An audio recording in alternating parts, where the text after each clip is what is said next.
কোথায় তুই? কেন? কাকে বলে তুই বাড়ির বাইরে বেরিয়েছিস? না না, আমাকে একটা কথা বল, তুই কাকে বলে বাড়ির বাইরে বেরিয়েছিস? আগে তো এই জিনিসটা কখনো হতো না।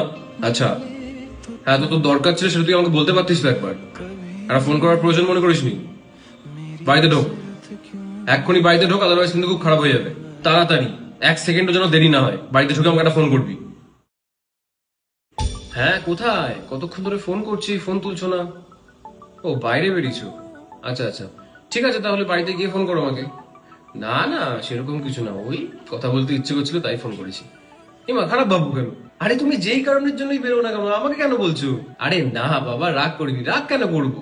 দেখো, আমি জানি না কে কি বলে কি না বলে, বাট আমার কাছ থেকে তোমার পারমিশন নেওয়ার কোনো দরকার নেই। আমার সাথে রিলেশনশিপে আসার আগে কি তুমি নিজের কোনো কাজ করোনি? তাহলে আমার সাথে রিলেশনশিপে আসার পরে আমার কাছ থেকে পারমিশন নেওয়ার কি আছে? আমি তোমার লাইফটাকে আরো বেশি সর্টেড করার জন্য এসেছি। ভেবো না যে সবকিছু করার আগে তুমি আমার কাছ থেকে পারমিশন নেবে। ইটস ওকে, তুমি যেটা করতে গেছো সেটা করে নাও, দেন বাড়িতে এসে আমাকে ফোন করো। ওকে?